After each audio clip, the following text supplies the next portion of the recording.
All right, YouTube. Once again, it's Kennard Vernon Stewart here for the podcast talking Auburn football. Go ahead and like the video, comment, and subscribe to the channel. And as always, it's great to be an Auburn Tiger War Eagle. So, a lot of the, way too early predictions. We want to talk about where teams are going to fare, especially in the SEC. It's kind of hard to tell because on the front end, you're going to have some teams that's going to go undefeated. Probably your Alabamas, LSU's traditionally, and maybe Texas A&M, who's started recruiting pretty well.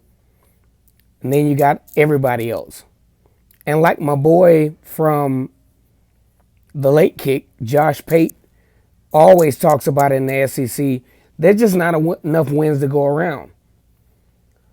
But let's talk about Paul Feinbaum and his assessment of what Bryan Harsin is going to do. There was an article on 24/7 Sports that I did not particularly agree with, and I also wanted more from Paul Feinbaum. I wanted more substance from Paul Feinbaum, and I'm going to tell you why. Number one, Paul Feinbaum says that Auburn they'll win about 7 games. The games they'll lose is Penn State, Alabama, LSU, Texas A&M, Georgia. That's 4 right there, and maybe another team from the SEC. Now, that premise is actually fair, especially from a brand new head coach. But what I'm really disappointed in with Paul Feinbaum is the fact that he's not, being a sports analyst on ESPN, he's not being totally analytical about where Auburn stands at this point. He hasn't factored in a lot of things. So let's start where I want to start. Number one, he says that Bryan Harsin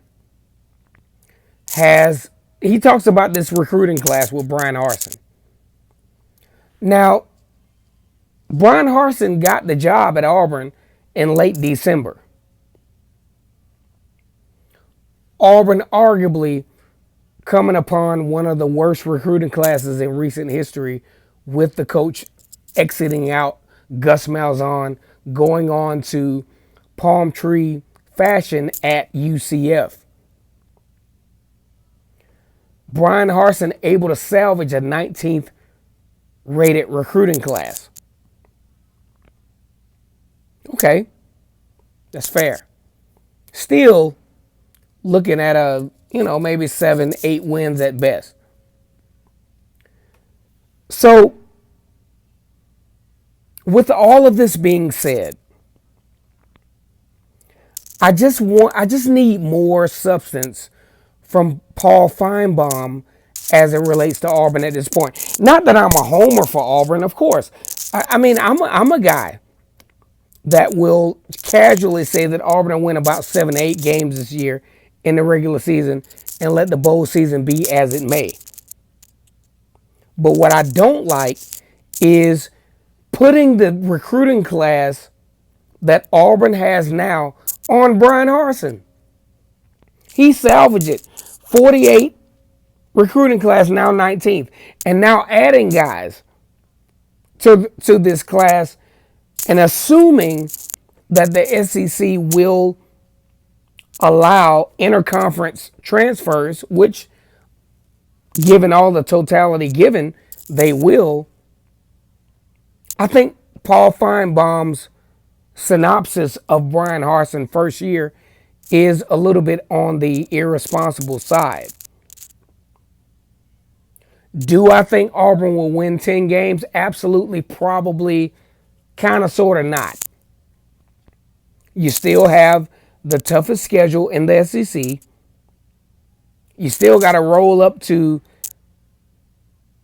Pennsylvania to play Penn State. But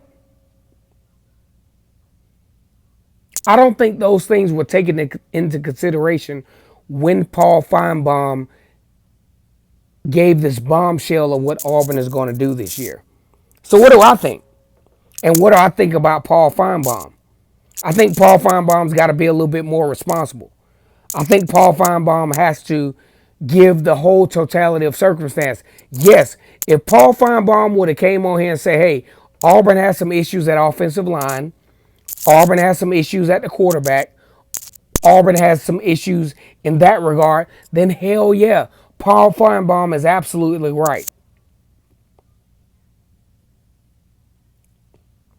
But what I can't give Paul Feinbaum is the recruiting class putting that on Brian Harsin, especially when he's trying to salvage it.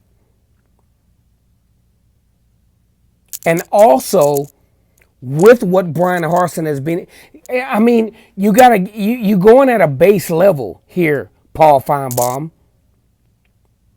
as far as analyzing what Auburn is going to do. Yeah, they probably will still maybe win 7 or 8 games this year, but not at the basis that you say they will. You got a good running back. Now you have a quarterback room with TJ Finley and with Demetrius Davis, Bo Nix as the incumbent starter that could possibly refute all of what you're talking about. And maybe you're giving too much credit to Penn State. Yes, Penn State is a staple in the Big Ten Conference. But you got to look at what Auburn has been able to bring in as well talent-wise. So when I think about Paul Feinbaum and this, I think it's lazy. I think it's lazy. I think that analysis is lazy. I think it's not becoming of a person who is employed by ESPN. And I think it's very premature. With the transfer portal at hand, you have to let this thing totally go all the way through the process and then you make your analysis. But to make your analysis before everything is placed in position, I think it's kind of lazy. And I think it's very irresponsible on the part of a guy that is very well versed in SEC play. Graduated from the University of Tennessee, but obviously an Alabama enthusiast. Yeah, Alabama's going to be good. They recruit well every year. So they're going to be in the running every year. But you got to be very analytical in how you process this thing. What if down the stretch Auburn is able to land an offensive tackle that can protect the opposite side of Bo Nix or whoever's the starting quarterback? Auburn is in a position now where they're able to stretch fall camp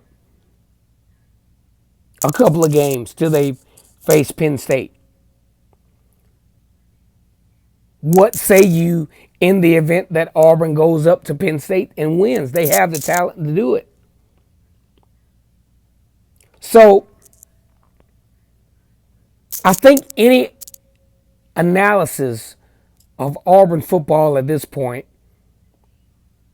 is very skeptical at this point. Because at this point now, with TJ Finley on the roster on the docket, assuming that the SEC allows interconference transfers, that adds a whole nother piece to the puzzle. But Paul Feinbaum, I just need you to be a little bit more responsible in your analysis of any team, especially with Auburn, because I think your analysis at this point is baseless and irresponsible and absolutely lazy at best. Go ahead and like the video, comment, and subscribe. As always, it's great to be an Auburn Tiger, War Eagle.